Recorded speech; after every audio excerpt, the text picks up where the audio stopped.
Hello everybody and welcome. So today I'm going to be talking to you guys about how I winterize my pond and get everything ready for winter. Now, this is not a picture of my pond, this is actually a picture of a glass aquarium.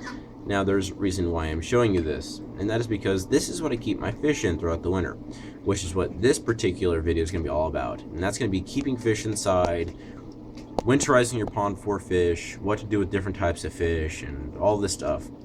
So first, we're going to go outside and cover the pond so you can basically see, what it looks like now, and I'll talk a little bit about how I winterize it and prepare it for winter. So here we go.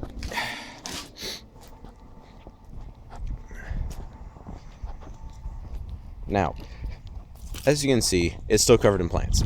It's getting pretty cold now, but nothing's really frosted yet, which is good because these plants will not survive the winter. These are all tropical water hyacinths and water lettuce. As you can see, there's absolute ton of them up here. Now, there's a number of things to consider when you're, keeping a pond and trying to keep it outdoors. And like when winter comes around, there's a lot of things to consider, like insulation, aeration, feeding, space, ease of access, all of this stuff. There's a bunch of things to consider. Now, the first thing is, what is your pond like? Is it dug into the ground? Is it a freestanding pond that's just built up on top of a patio?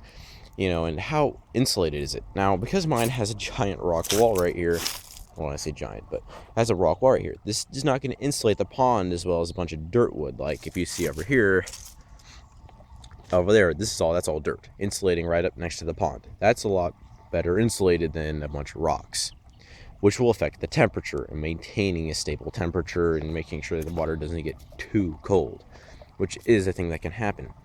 Now, I've seen people recommend, ponds being at least 3 feet deep. I'm guessing that's probably just because of temperature. Mine pond is not 3 feet deep. It's not even 2 feet. It's more like 22 inches deep.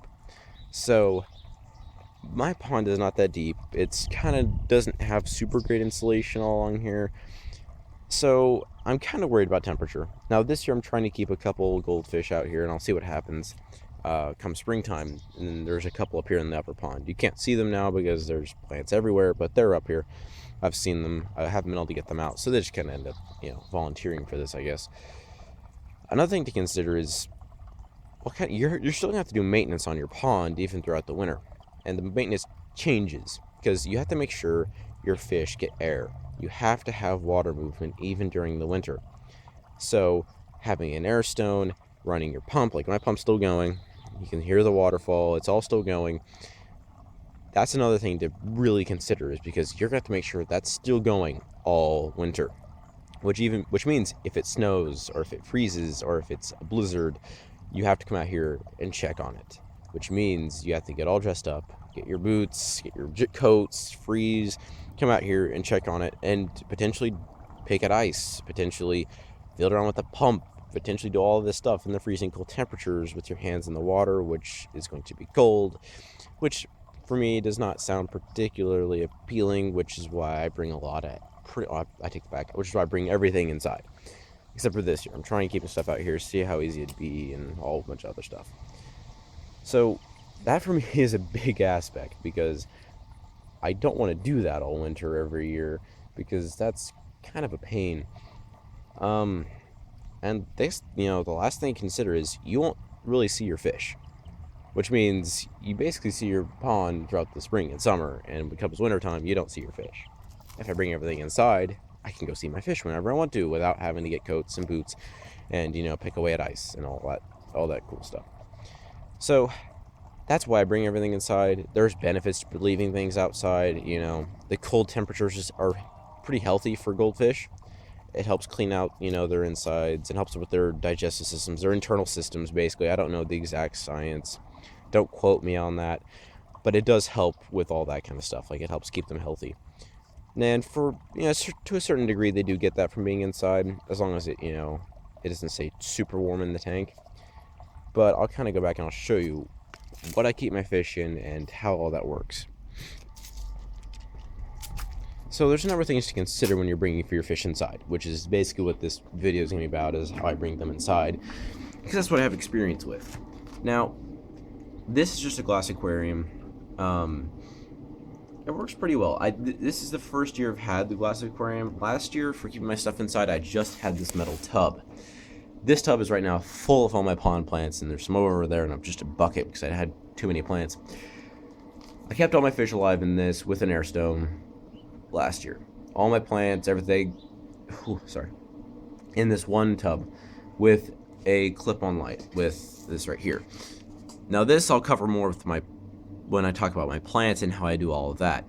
But this basically just, with that and air stone, all my fish, all my plants in one thing, they all did fine all winter. I did lose one plant last year, one big one, but when you're trying to consider that I still have this giant pot here, and this one I've split off twice, it's, one plant's not a big deal. So when it comes time to keeping the fish inside, there's a number of things to consider. The biggest thing is the container that you're putting them in. This is a glass aquarium. I got this at a garage sale for next to nothing, so it's good bargain, totally worth it. I can see my fish from the side, which I can't do throughout the summer, which is kind of nice being able to actually look at them from a new perspective, because I never get to see them this way. Now these tubs are much cheaper than buying a new glass aquarium or a big one. A nice thing about these tubs is that they're really wide. This tank here is not near as wide, and that matters when you're keeping these long pond fish like koi or like the shabunkin here. The shabunkins and these other goldfish like these comets, they can get pretty big, and when you're keeping them inside, important thing to consider is how big are they going to get. So you're buying a tub and you have big koi. When you first get them, they might be this big, but over a couple of years they're going to get 2-3 times as big, which means that they might outgrow your indoor tub. So that's an important thing to consider is, will these fish be able to live in here throughout winter until they die, basically, which is 20 years, so a long time. The answer is probably not. These fish can get pretty long, and an important thing to consider is, can they turn around?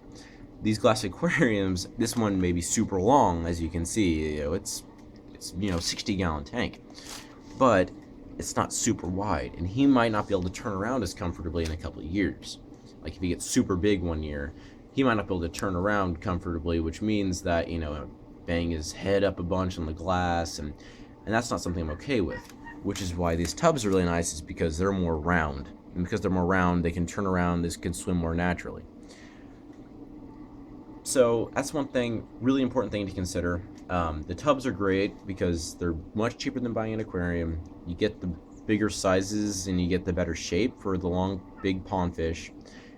And depending where you live, they can be readily available, but they can be hard to find at the same time, depending on where you live.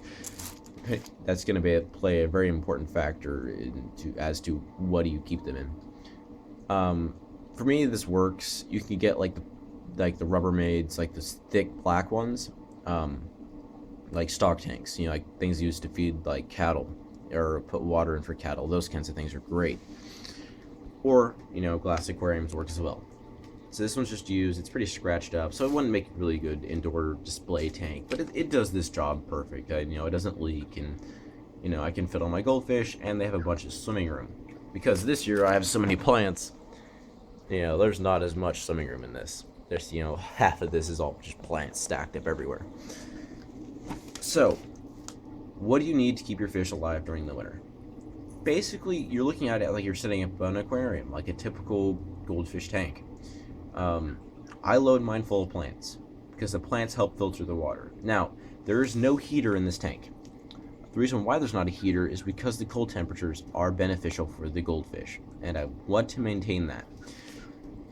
Another reason is when these goldfish enter hibernation state, they're not as active, they don't eat as much, and it's just more of a natural cycle for them.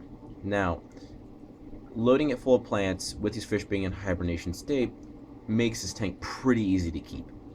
Like I have on here my lily pad, I loaded it full of Velodia. That kind of rhymed. I have another couple pots over here. Then I have a pot that's kind of like suspended up here at the top. Now all these roots down here, they can swim in those, they can hide in those, and that's going to help filter the water really, really well. So the plants are making great natural filtration, and last year I had an air stone in this one tub with all my plants, I never had to do a single water change. They all did fine until I put them out there outside in the spring. This one I've had to do a couple on because I have a lot more goldfish that bred this year. So, which is an important thing to consider is how many fish do you have, if you breed them, if you get more, what are you gonna have to do differently? So, at the top I do have some floating parrot's feather and just some plastic stuff that I just had in this tank prior. Now, it does help filter the water, extra place for these fish to hide, and they'll come up here and nibble on, you know, the plants and stuff. You can see them all down there. Now, filtration, I just have a hang on the back filter. It's meant for about a 40-gallon tank, so it's not big enough for this tank. It's kind of broken. You can see the water wheel isn't spinning like it should be, but it does work. It gets the job done. It just provides that aeration, oxygen, but the plants are what's going to help filter the tank really, really well. So, if you don't have pond plants, you are going to have to do a lot more maintenance. You're going to have to make sure your fish are still healthy. You have to make sure the water is still, you know, clear. If it starts turning like a brown or green color, you need to start doing some water changes. Like mine's been doing that for a little bit just because I have so many fish in here. So I have to do my water changes, which is fine. Well, doing water changes is not a bad thing. It's nothing to worry about. It just means you have to do that extra bit of maintenance. So you can't avoid it by loading it full of plants, but it kind of comes down to personal preference, really. So if you, let's say you don't have goldfish. Let's say you have like tropical, like guppies. Guppies are, you know, you see a lot of different people with guppy ponds outside or guppy tanks. You're bringing those inside. Those you want to put a heater on. Those are tropical fish. You need to maintain that warm temperature. And let's say you bring them in here. Like mine's in a garage. There's, you know, it does get cold in this room. So if I were to have guppies in here with normal temperatures, they would die. It's too cold for guppies. It's perfect for goldfish, too cold for guppies. If you do have guppies, get a heater. You don't have to turn the temperature up on it super high. Set it to about, you know, where you don't want the temperature to go below. Like let's say, you know, you get a heater and you just want to make sure your fish don't get too cold. So you might set it to like 70 degrees or 68, 65 degrees. You know, because you don't want to get too cold, but you don't want to necessarily spend all that, you know, energy trying to, you know, keep your tank super, super hot. That's one thing to consider. Otherwise, you're basically doing the same thing. You know, you're setting up the filter, you're getting like a glass aquarium, or you can use those stock tanks.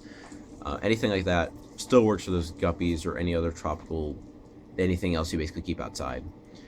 So that's pretty much all you need to keep fish. It's not super complicated. It's pretty simple. I load it full of plants, put the fish in, I get the light for the plants, which I'll talk about when I do the plant section. When I had the clip-on light, this worked effectively. It was about $10. So don't be afraid to bring your pond plants inside. I'll talk more about that in the next part of this video series.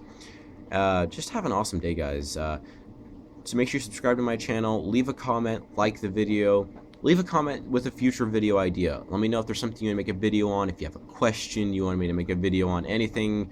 You know, I'm really going to be willing to answer all these questions because I want to know what you guys want me to make. Check out my blog site. Link to that will be in the description of this video below. And just have an awesome pond, guys, and you know, have fun hibernating throughout the winter. Bye.